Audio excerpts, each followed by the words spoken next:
नमस्कार, मैं हूं अनुपम। इस वक्त के बुलेटिन के साथ सबसे पहले बात करते हैं शहीद हुए मेजर चित्रेश बिष्ट की।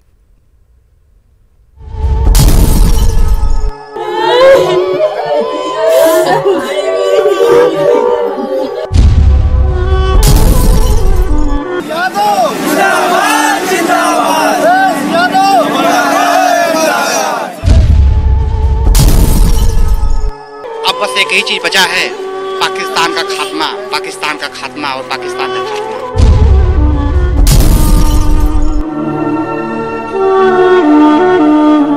ऐसा कार्रवाई हो कि अब हमारे देश का कोई भी बच्चा इस तरह से ना हो, दुखद घटना ना हो।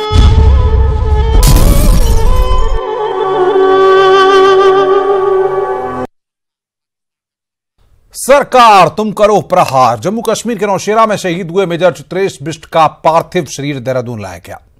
हेलीपैड से उनका पार्थिव शरीर देहरादून के आर्मी हॉस्पिटल ले जाया गया है। आज उनका शव वहीं पर रखा जाएगा। कल सुबह उनके निवास नेहरू कॉलोनी स्थित घर लाया जाएगा। कल ही शहीद चित्रेश बिष्ट का अंतिम संस्कार किया जाएगा।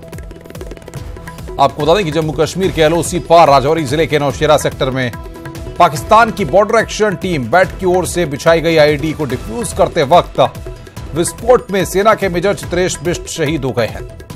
मुख्यमंत्री त्रिवेंद्र सिंह रावत ने परिजनों के प्रति सांत्वना व्यक्त करते हुए इस घटना पर गहरा दुख जताया है।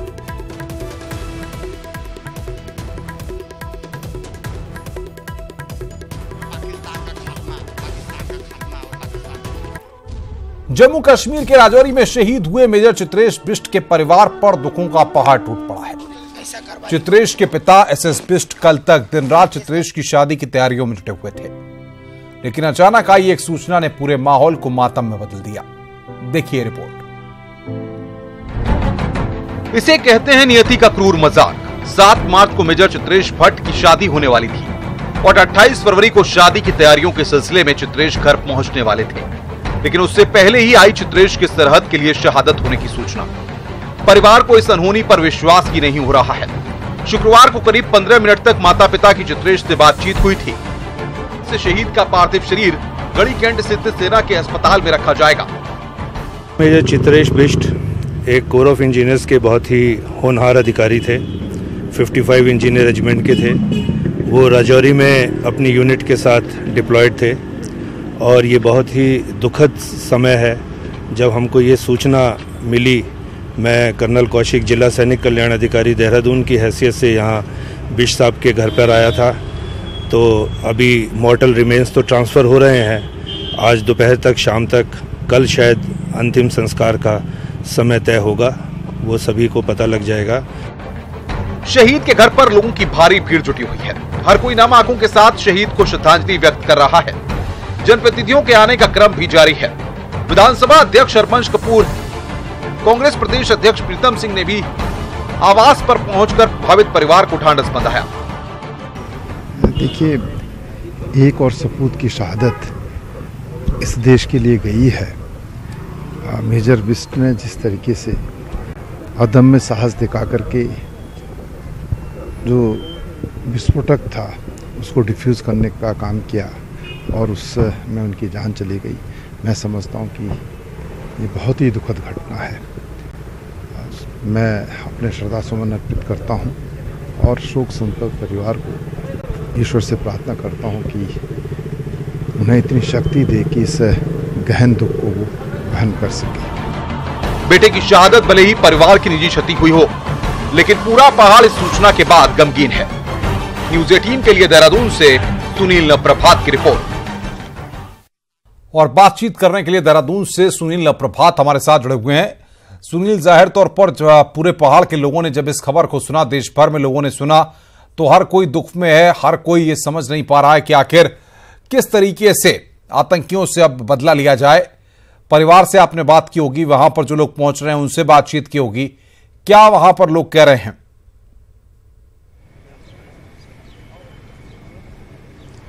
देखिए अनुपम, पूरा माहौल गमगीन है। यहाँ पर हम देख रहे हैं कि सुबह से ही जब से ये लोगों को ये सूचना मिली, यहाँ पर लोगों का तांता लगा हुआ है। हर कोई अपनी तरह से यहाँ पर संवेदना व्यक्त कर रहा है और लोगों में बेहद आक्रोश भी है।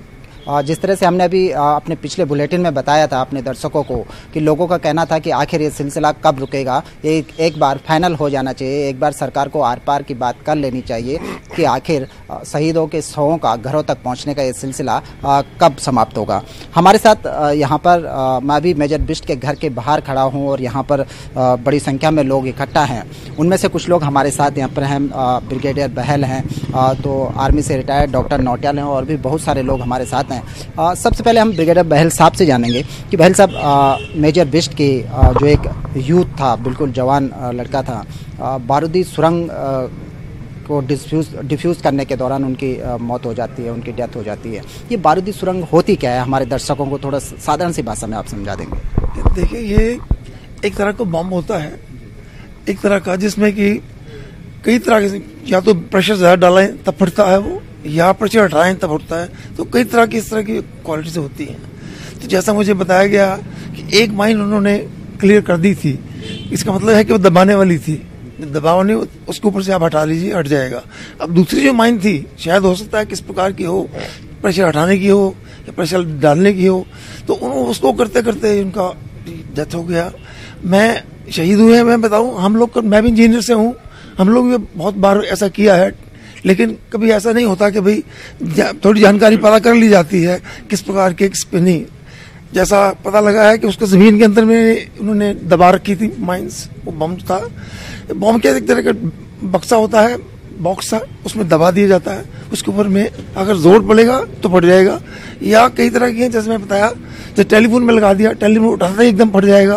तो कई तरह की होती हैं, प्रेशर उठाने की, लगाने की। तो उसमें क्या कैसे हुआ, जो हमें मालूम हुआ है, ये हुआ कि ताज़ी किसी ने लगाई थी वहाँ पर, ताज़ी एक हुआ था, इनको शक हुआ कि यहाँ पर माइंस हैं। तो उस माइंस को हटाने के लिए उन्होंने ये कार्य हो रहा था, और एक माइन हटा भी ली थी, लेकिन दूसरे में ये बहन साहब, एक सवाल उठता है कि तकनीकी युग है, इतना एडवांस जमाना है, और ये मैनुअली जो डिफ्यूज़ करने का जो उपकरण है, आपको लगता नहीं कि ये बड़ा खतरनाक है? इससे जगह आप रोबोट का यूज कर सकते थे या किसी अन्य मशीनों का यूज? आपकी बात बिल्कुल ठीक है, ऐसा भी करते हैं, ऐसे भी होता है, लेकिन जहाँ पर छोटी एक चीज नजर आई, जहाँ मालूम हो बस माइंस लगी हुई है, तो वहाँ पर बस दूसरे स्नेक टाइप होते हैं जो हम छोड़ देते हैं। लेकिन जहाँ एक लगी हो, शक पड़े कि यहाँ पर माइन है, तो वहाँ पर एक कोई हमें डिफ्यूज करना पड़ता है। वो डिफ्यूजन के लिए हम पर्सनली उसको करना पड़ता है, उसमें ये नहीं होता कि हम किसी और इंस्ट्रूमेंट से कर लें। क्या हमारे पास कोई एडवांस टेक्निक है इसके अलावा भी? हाँ, बहुत टेक्निक हैं, बहुत सारी टेक्निक हैं, नई लेटेस्ट जो है, लेकिन उस पर डिपेंड करता है कि कैसी। जैसा इस केस में हुआ कि किसी ने वहां आकर लगाई, एक दो जो भी लगाई वहां पर आकर लगाई, तो ताजी लगी हुई थी, तो किसी को मालूम नहीं था कि यहाँ पर होगा कि नहीं होगा, तो ऐसे में खुद ही करना पड़ता है। हमारे साथ डॉक्टर नौटियाल भी हैं, आप एक सर्विसमैन हैं, और डॉक्टर साहब क्या बोलेंगे सारे जो वाकया हो रहा है, आपने पुलवामा की दुर्घटना देखी, और ये नहीं है, हम सब भावुक हैं। 2-3 दिन पहले 40 सीआरपीएफ के जवान शहीद हुए, और आज कल फिर एक जाबाज शहीद की सूची में आ गया। अब बस it's time to act now. Pakistan के चिथड़े उड़ने चाहिए, अब बर्दाश्त नहीं की जा सकती। हाँ, हमें प्रधानमंत्री के शब्दों पर भरोसा है कि कल पोखरान में जो हवाई युद्ध अभ्यास हुआ वो एक इशारा है पाकिस्तान के लिए। पाकिस्तान तैयार रहिए, तुम्हारे टुकड़े होने वाले, तुम्हारे चिथड़े होने चाहिए। पर मैं उस मेजर बिष्ट के जज्बे को सलाम करता हूं। मार्च में शादी है और अपनी ड्यूटी पर इतना तत्पर।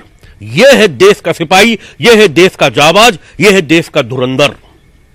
और धन्य है ऐसे शूरवीर जो देश के लिए गोली छाती पे खाते हैं, 56 इंच का छीटा रखते हैं। पर मैं सरकार से कहूंगा, अब ताबूत, अब कफन, अब बहुत हो गया। अब हमको वो ताबूत नहीं चाहिए जिस पे तिरंगा लिपटा हुआ हो। हमें वो ताबूत कफन चाहिए जो पाकिस्तान में घुसकर हम मारे, और उन पाकिस्तान को हम 3 फीट नीचे जमीन में घुसेड़े। और उसके लिए सबसे आसान तरीका है ब्रह्मोस मिसाइल। हम सर्जिकल स्ट्राइक करते हैं, हमने कई लॉन्चिंग पैड हमने तबाह किए, पर आतंकवादी मारे गए। पर उनके जो आका है, जो इनको फंड करते हैं, जो इनको गाइड करते हैं, जो इनके माँ बाप है, जो इनको खिलाने वाले हैं, वो पाकिस्तान में मजे कर रहे हैं। अजहर मसूद, सलाउद्दीन, हाफिज सैयद, इनको घुस करके मारा जाए। आज पूरा विश्व हिंदुस्तान के साथ है, पूरा विश्व ने कह दिया आप कार्रवाई करिए, हम आपके साथ हैं। और मुझे पूरी उम्मीद है कि कुछ दिनों में पाकिस्तान को वो हालत देखनी पड़ेगी जो उसने कभी जिंदगी में देखा नहीं। बहुत खून खोल रहा है जो आक्रोश इस दुनिया में है। और मैं आप पूरी भारत के उन लोगों को बता दूं जो इन आतंकवादियों की हिमाकत करते हैं, वो होशियार हो जाएं, उनको चुन चुन करके पकड़ करके उनको मारा जाए, आतंकवादियों की सड़ी में रखा जाए। आप पूर्व सैनिक हैं, आप उन हजारों लाखों पूर्व सैनिकों का प्रतिनिधित्व कर रहे हैं जो देखते हैं कि जब जब देश संकट में आता है, जब जब देश पर ऐसी नापाक नजरें उठती हैं तो खून खौल उठता है। आपने देखा कि डॉक्टर नौटियाल किस तरह से अपने जज्बातों को बयान कर रहे थे। हमारे साथ युवा अखिलेश डिमरी जी भी हैं। अखिलेश जी बताइए, क्या इन हालातों में क्या कुछ होना चाहिए? देखिए, अब केवल आपके पास एक ही चारा बचा है कि आप जवाब दें। ये पहले आप किसी भी शहीद की, जब कोई भी शहीद होता है, आप देखिए हम में से जितने लोग यहाँ पे शायद 80% ऐसे होंगे जो मेजर बिस्ट को जानते भी नहीं होंगे आज से पहले। लेकिन ये सारी भावनाएं हैं जो आदमी यहाँ सुबह से खड़ा है। और पिछले कई सालों से हम देख रहे हैं लगातार यही सब होते आ रहा है। लगातार मैं अभी पिछले कुछ महीनों पहले ऋषिकेश में हुआ था, एक शहीद नैनवाल की बॉडी उनकी अंतिम क्रिया हुई थी। उसके बाद पता चला कि कोई हमारे दूसरे एक शहीद हैं थापा, वो भी शहीद हो गए हैं। फिर उनको किया था, 4-5 दिन बाद पता चला कि तीसरे हो गए हैं। पुलवामा में हमारे 40 बिल्कुल सुनील, हम आएंगे आपके पास और लोगों से बातचीत करेंगे। साथ ही साथ ये भी जानना चाहेंगे कि चित्रेश के बारे में जो उनके मित्र हैं, जो बाकी लोग हैं, वो क्या कुछ बताते हैं, क्योंकि शादी होनी थी और शादी से पहले चित्रेश इस हमले में शहीद हो गए।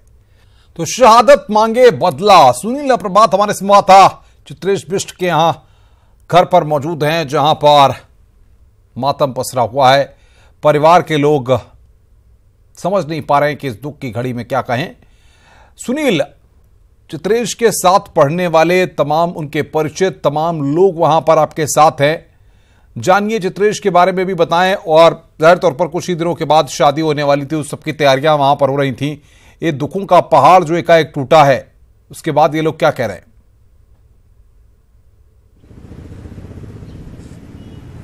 देखिए अनुपम, जो दोस्तों से हमारी बातचीत हुई, उनका कहना था कि चित्रेश एक बहुत ही हिम्मती और साहसी लड़का था और हंसमुख लड़का था। उसके जाने के बाद पूरा माहौल गमगीन है। कोई भी दोस्त बात करने के लिए तैयार नहीं है क्योंकि वो शोकाकुल है। यहाँ पर कुछ महिलाएं भी हैं जो उनको चित्रेश को बहुत करीब से जानती थी। आंटी, कैसे सूचना मिली, क्या लगता है आपको, क्या लगा? हमने तो टीवी में ही देखा कि ऐसे हो रहा। परसों से देखा 40 आदमी मर गए। हर रोज एक आदमी मरने से तो अच्छा एक बार वार पार। मेरे को हस्बैंड खुद फौज में है, मुझे तो ऐसा लगता है हमारी जरूरत है तो हम भी चले जाएंगे, हम छोड़ेंगे नहीं। मैं ऐसे कह रही हूँ, पाकिस्तान को जड़ से आग लगा दो, बिल्कुल खत्म ही कर दो। जो उग्रवाद रहेगा नहीं तो कहाँ से उग्रवादी होगी। बिल्कुल, आपकी हिम्मत की हम दाद देते हैं। जब ऐसी घटनाएं देखते हैं, आपके हस्बैंड बाहर हैं, तो डर लगता है? डर लगता है। मैं कह रही हूँ, हमें रात नींद नहीं आती है। मेरे हस्बैंड खुद आसाम राइफल पे हैं, बॉर्डर पर रात दिन वो ड्यूटी कर रहे हैं, सूबेदार हैं वो। अभी एक रात दिन ड्यूटी कर रहे हैं। अभी 15 दिन की छुट्टी आ रहे हैं। वो कह रहे कि कब जाऊं मैं वहाँ, कब जाऊं। मैं होता तो अभी वहाँ पर आगे मैं उनको खत्म कर देता। ऐसे होने ही कैसे दिया? कब जाऊं। उनको दिन रात नींद नहीं हो रही यहाँ पर आने के बाद। आप लोग यूथ हैं, क्या महसूस करते हैं इन घटनाओं? हम यही कहना चाहते हैं कि ऐसी घटनाएं बार बार नहीं होनी चाहिए और इसके खिलाफ सख्त कार्रवाई करनी चाहिए सरकार को। बिल्कुल सख्त कार्रवाई होनी चाहिए, ये तमाम लोगों का ये मत है। हमारे साथ ब्रिगेडियर बहल साहब भी हैं। बहल साहब, आपने इन तमाम लोगों को सुना, आपने डॉक्टर नौटियाल को भी सुना, लोगों को भी सुना। क्या सॉल्यूशन इस चीज़ का होना चाहिए कि जो सैनिक हमने सरहदों पर भेजे हैं, जो हमारी रक्षा कर रहे हैं, देखने को मिलता है कि उनके 100 घरों में पहुँच रहे हैं, क्या इसका सॉल्यूशन आप देखते हैं? इसके लिए कार्रवाई होगी, इसके लिए प्लानिंग हो रहा है। ऐसा नहीं कि प्लानिंग नहीं हो रहा है, प्लानिंग हो रहा है। समय लगता है, इन चीज़ों के लिए समय लगता है। आप चाहें कि एकदम लड़ाई कर दें, ऐसा नहीं हो सकता। ऐसा होता है कि समय देखना पड़ता है, किस समय उनकी गतिविधियां हमें देखनी पड़ेगी। हमारी गतिविधियां देखी, उन्होंने देखी और कार्रवाई हुई, तो हमने उनकी सब गतिविधियां देखनी है और उसके बाद कार्रवाई की जाती है। पहले जब सर्जिकल स्ट्राइक हुई थी तब भी ये हुआ था, समय देखा गया था। तो अभी भी कार्रवाई हो रही है, तैयारी हो रही है पूरी, और एक दिन जरूर होगा, जल्दी आएगा, जल्दी होगा, इसका बदला लेंगे हम इसका। लेकिन लोगों का कहना है कि इस तरह की जो लगातार घटनाएं होती हैं, इससे सैनिकों का जो मनोबल है वो उसके गिरने का भी एक खतरा बना रहता है। ठीक है, आपकी बिल्कुल बात ठीक है, मनोबल गिरता है, किसी में कोई शक की बात नहीं है। लेकिन मनोबल बढ़ाने के लिए हम लोगों ने सब काम मिलकर उनका मनोबल बढ़ाना है। कैसे? अभी हमारे कितने बहुत साहसी थे, वैसे बहुत साथी थे लड़के, मतलब हंसमुख सब कुछ। आप कह रहे हैं कि खुद क्यों किया उन्होंने, इसीलिए किया। हमारे पास इंस्ट्रूमेंट्स भी और चीजें भी हैं, कर सकते थे, किसी को कह भी सकते थे, लेकिन नहीं, खुद किया। क्यों खुद किया? क्योंकि इनमें साथ था, नहीं मैं कर तो हम करके दिखाएंगे। तो ये जज्बा था करके दिखाने का। सुनिए यहाँ पर तो ऐसे हमारे कही जा रही है, बिल्कुल ये बातें काफी महत्वपूर्ण है, लेकिन ये सबसे बड़ी बात की है कि जब कोई अपना अपनों के बीच से जाता है, दुखों का पहाड़ टूटता है, उस पीड़ा को आज वो परिवार ही नहीं पूरा देश समझ रहा है। बहुत बहुत शुक्रिया आपका हमारे साथ जुड़ने के लिए और लोगों से बातचीत कराने के लिए।